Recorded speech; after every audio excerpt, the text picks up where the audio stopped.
y gracias por su labor con el instituto en Cuba, y quiero decir también gracias a toda la congregación, porque creo que ustedes también invirtieron muchas cosas, aún más que su pastor, pero creo que dieron muchas otras cosas también a la obra en Cuba, y gracias por todo su apoyo y su ayuda y su inversión en el reino de Dios.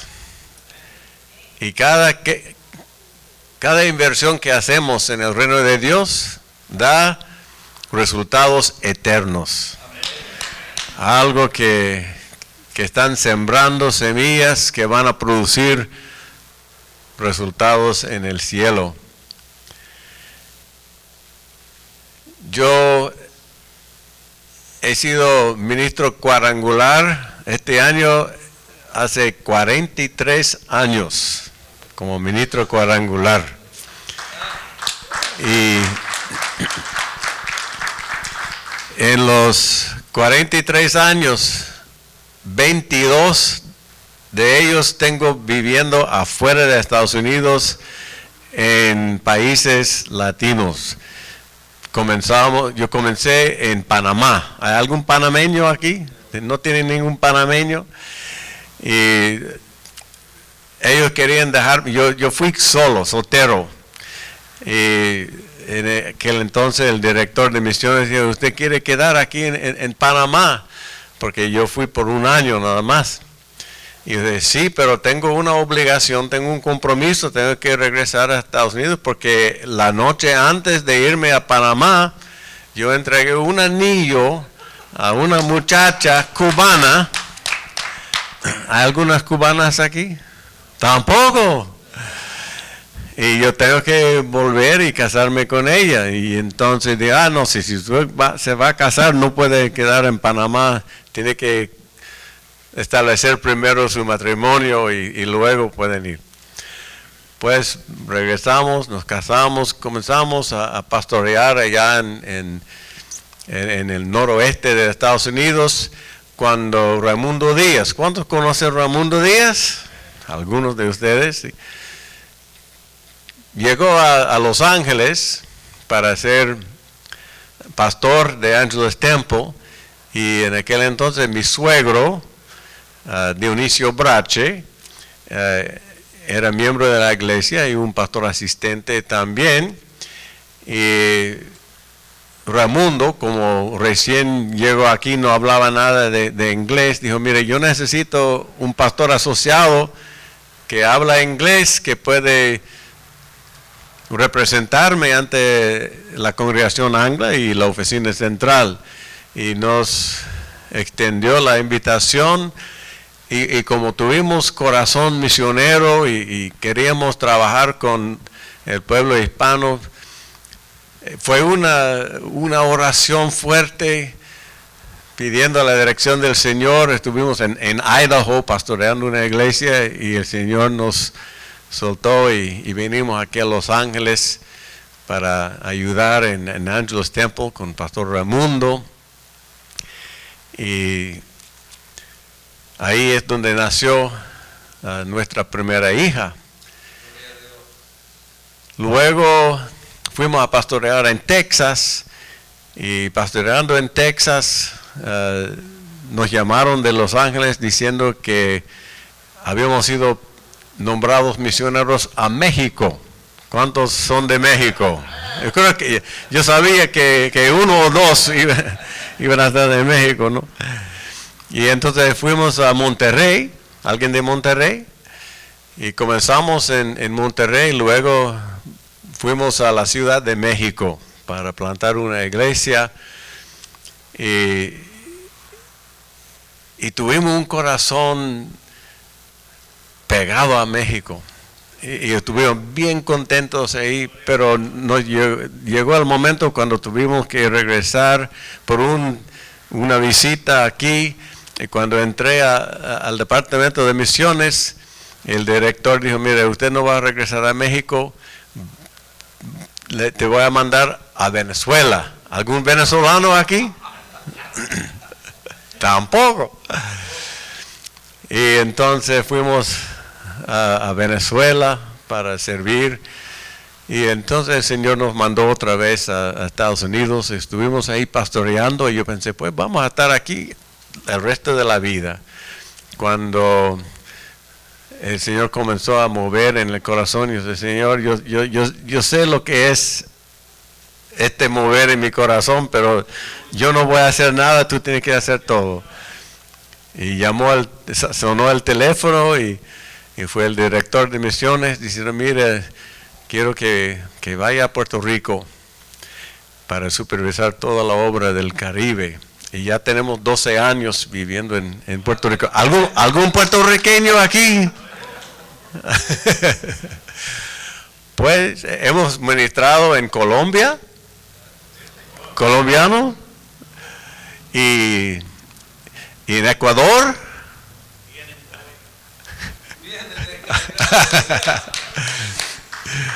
y hemos ministrado en Costa Rica, tampoco, Honduras,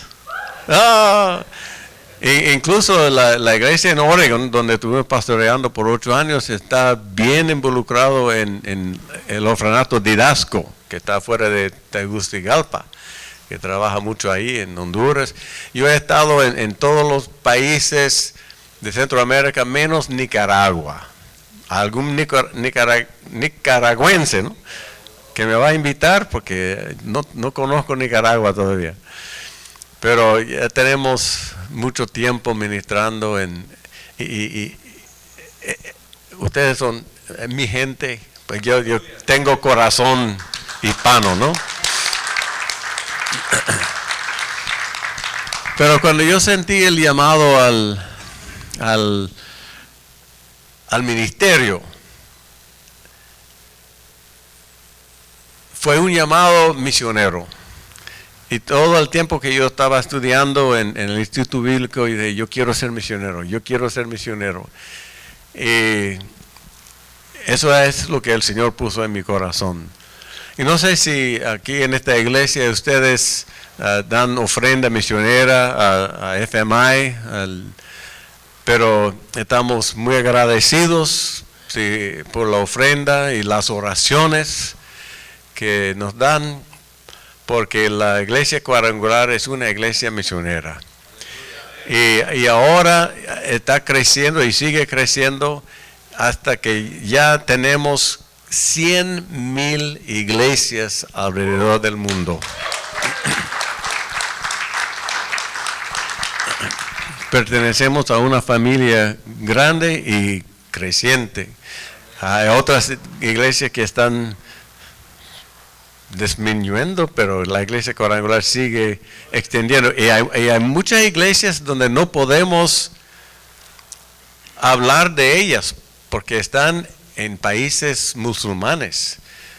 Tenemos una obra fuerte en Turquía y podemos hablar de eso, pero no podemos decir que tenemos iglesias en Irak, Irán, Arabia Saudita, en lugares así donde estamos plantando y ministrando en diferentes maneras. Y a veces, no sé si ustedes han visto las fotos que FMI pone de los misioneros que tenemos alrededor del mundo, pero muchas veces hay caras que no tienen cara. El bosquejo nada más, no tiene ojos ni nada, porque no podemos anunciar el misionero.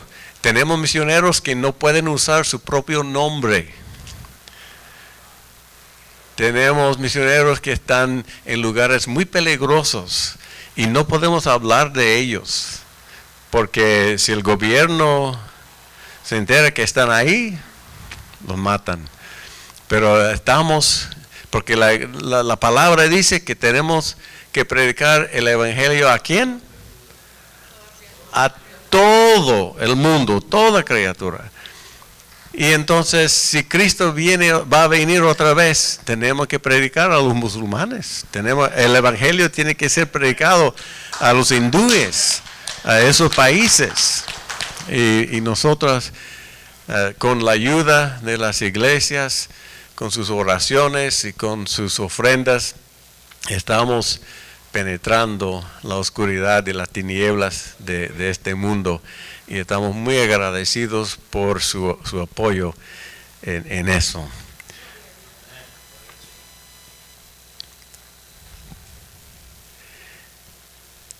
En esta tarde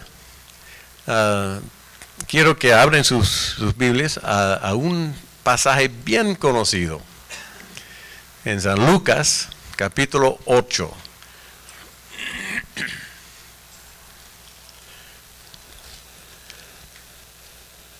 San Lucas capítulo 8. Y vamos a comenzar leyendo en el verso 40. Si quiere ponerse de pie para la lectura de la palabra, vamos a leer en San Lucas capítulo 8, comenzando en verso 40. Cuando Jesús volvió, la multitud le recibió con gozo, porque todos le habían estado esperando. Y aquí llegó un hombre llamado Jairo, que era un oficial de la sinagoga, y cayendo a los pies de Jesús, le rogaba que entrara a su casa, porque tenía una hija única, como de 12 años, que estaba al borde de la muerte. Pero mientras él iba, la muchedumbre le apretaba. Y una mujer que había tenido un flujo de sangre por 12 años y que había gastado en médicos todo cuanto tenía y no podía ser curada por nadie, se acercó a Jesús por detrás y tocó el borde de su manto, y al instante cesó el flujo de su sangre. Y Jesús dijo: ¿quién es el que me ha tocado? Mientras todos lo negaban, Pedro dijo, y los que con él estaban: Maestro, las multitudes te aprietan y te oprimen.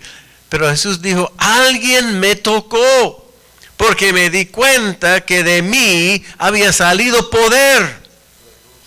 Y al ver la mujer, que ella no había pasado inadvertida, se acercó temblando, y cayendo delante de él, declaró en presencia de todo el pueblo la razón por la cual le había tocado, y como al instante había sido sanada. Y él le dijo: hija, tu fe te ha sanado, vete en paz. Mientras estaba todavía hablando, vino alguien de la casa del oficial de la sinagoga diciendo: tu hija ha muerto, no molestes más al maestro. Pero cuando Jesús lo oyó, le respondió: no temas, cree solamente, y ella será sanada. Y cuando él llegó a la casa, no permitió a nadie entrar con él, sino solo Pedro, Juan y Jacobo, y el padre y la madre de la muchacha. Y todos la lloraban y se lamentaban, pero él dijo: no llores, porque no ha muerto, sino que duerme. Y se burlaban de él, sabiendo que ella había muerto. Pero él, tomándola de la mano, clamó, diciendo: niña, levántate. Entonces le volvió su espíritu, y se levantó al instante, y él mandó que le dieran de comer.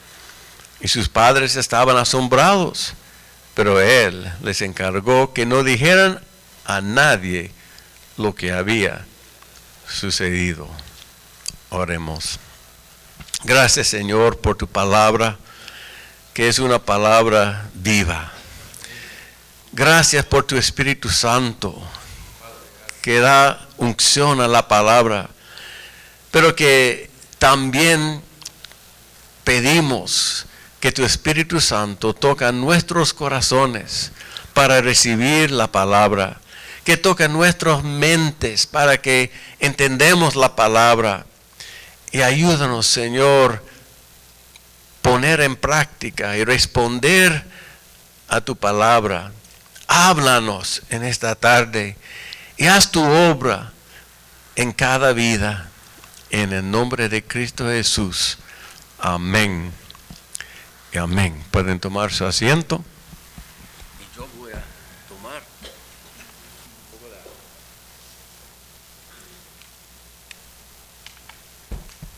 Listos. Cuando yo leí este pasaje, y una cosa que a mí me gusta mucho de la palabra de Dios es una palabra viva. Y que uno puede leer la palabra muchas veces en el mismo pasaje y encuentra cosas nuevas. ¿Cuántos han tenido esa experiencia?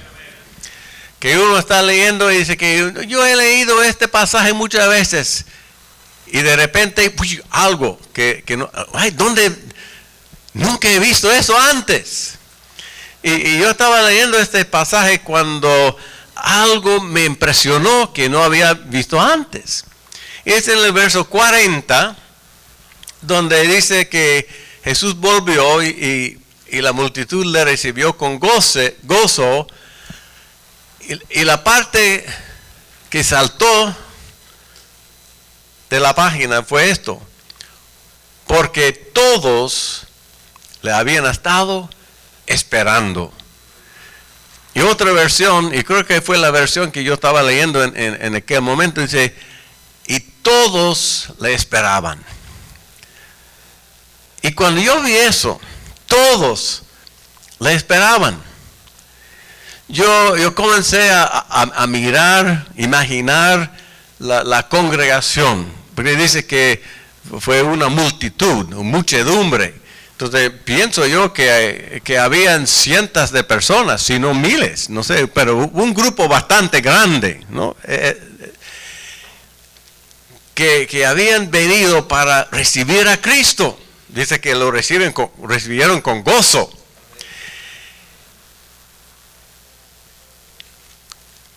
Y pensando en una multitud, me imagino que cuando Cristo estaba caminando, la gente estaba tratando de buscar la mejor posición y entrar más cerca y más cerca. Y, ¿sabe? Como una estrella del cine, un cantante famoso, alguien que va caminando y todo el mundo quiere tocarlo y acercarse a él. Y yo estoy viendo a la gente en mi mente tratando de tocar a Cristo y acercarse a él.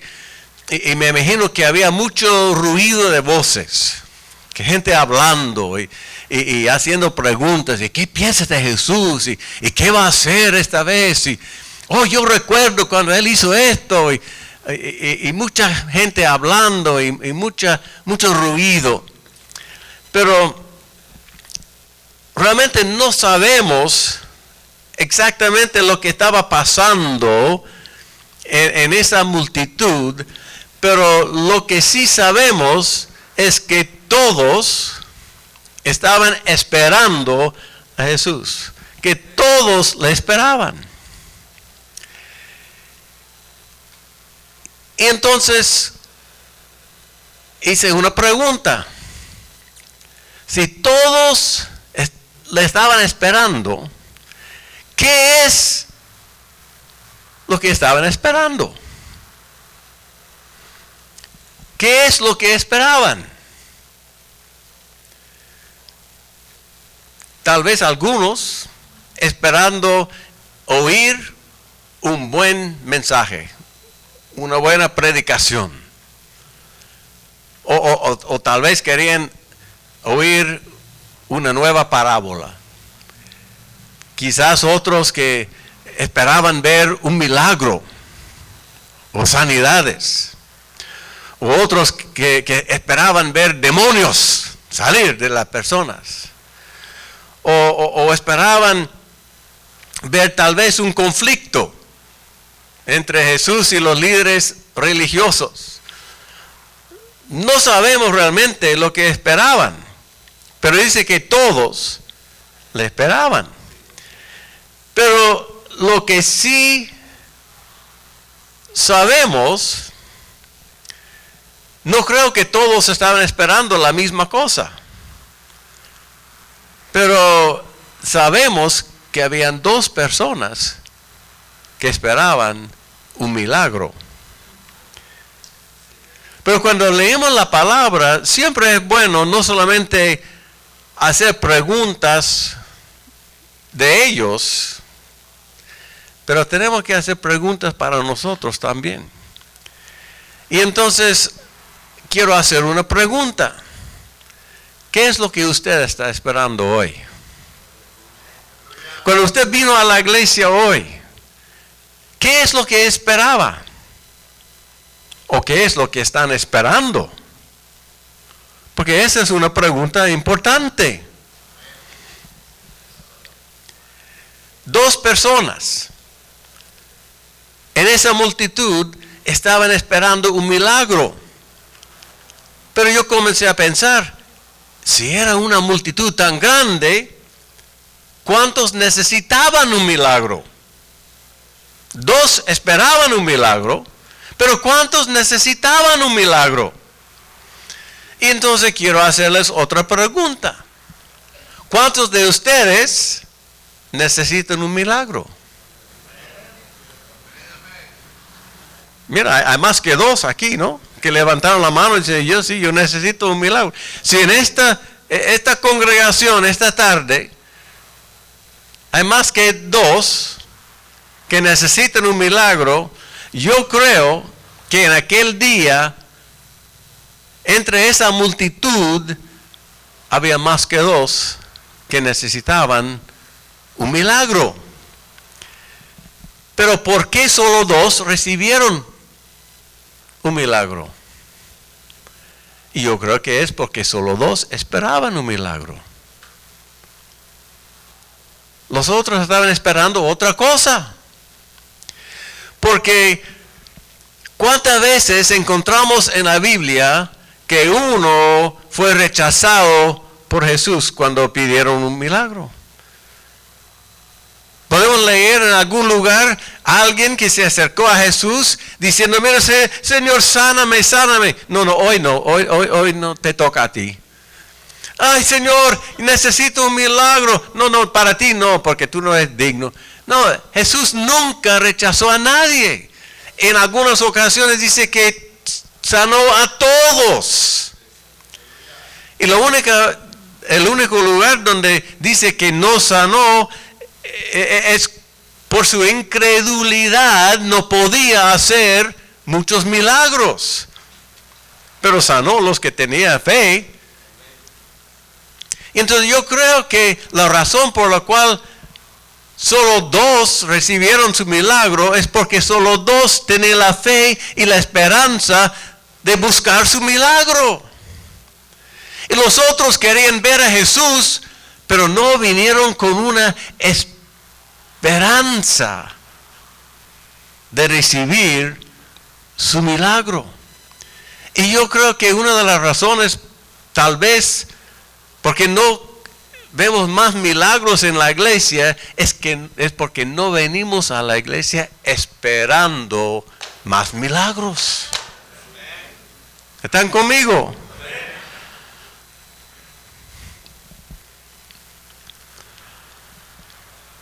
¿Cuántos de ustedes vinieron esta tarde esperando recibir algo del Señor? Porque muchas veces venimos a la iglesia por obligación, es un deber, o porque mi mamá o mi papá me obliga a venir, o mi esposo y mi esposa, o porque yo soy el pastor, tengo que ir a la iglesia. A veces venimos a la iglesia por costumbre. Pues domingo siempre es lo que hacemos los domingos, vamos a la iglesia.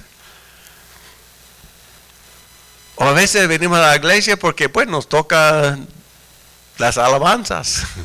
o porque queremos cantar, gustamos alabar al Señor. Venimos muchas veces con diferentes razones a la iglesia, pero no venimos diciendo, hoy me toca mi milagro. Hoy es el día que voy a recibir. Hoy yo voy a la iglesia y voy a salir diferente.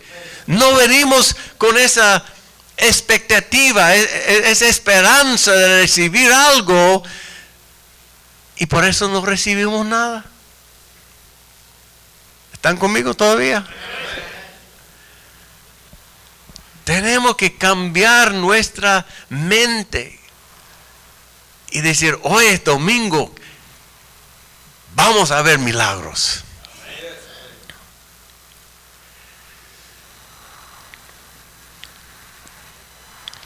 En el verso 41 encontramos un hombre llamado Jairo. Y dice que Jairo era el principal de la sinagoga. ¿Qué significa eso? Pues para mí significa que era un hombre importante, principal de la sinagoga, un hombre de mucha influencia, probablemente un hombre rico, y seguro un hombre religioso, porque ¿quién va a ser el principal de la sinagoga si no es un hombre religioso? Y en el verso 43 encontramos la otra persona que recibió su milagro. Y dice que era una mujer que había tenido un flujo de sangre por 12 años. Imagínense. Que había gastado en médicos todo cuanto tenía. Y no podía ser curada por nadie. La segunda persona es totalmente diferente que la primera. Es una mujer pobre porque había gastado todo. Una mujer enferma, excluida de la sinagoga, excluida de la sociedad por su enfermedad. Era insignificante, indigna, no tenía influencia ninguna, totalmente diferente. Entonces lo que tenemos son dos personas a los dos extremos.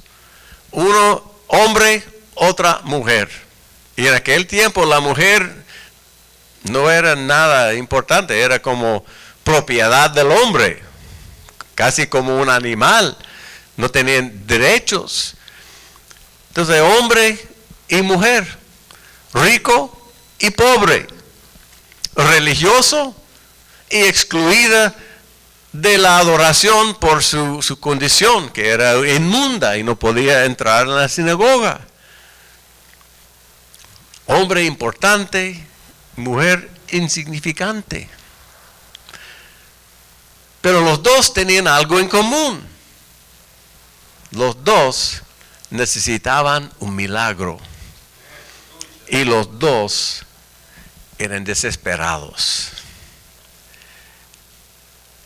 Y lo que a mí me gusta es que Cristo ministró a los dos, mostrando que delante de Dios todos somos iguales.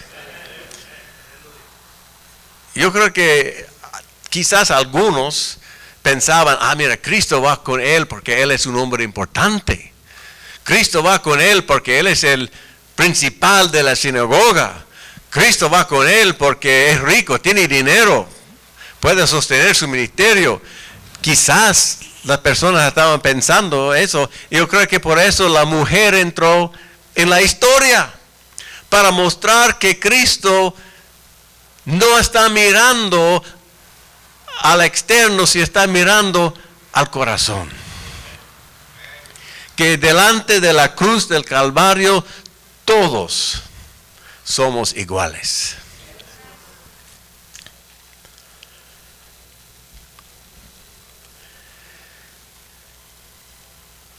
Y quizás usted está aquí en esta tarde y tiene una necesidad. Pero ha pensado, pero ¿quién soy yo? Yo no soy nadie. Yo no soy importante. Yo soy indigna. Dios ayuda a otros, pero no quiere ayudarme a mí porque yo no soy nadie. Y yo reprendo esa mentira del diablo, porque tú eres importante para Dios. Y tu necesidad es importante para Dios.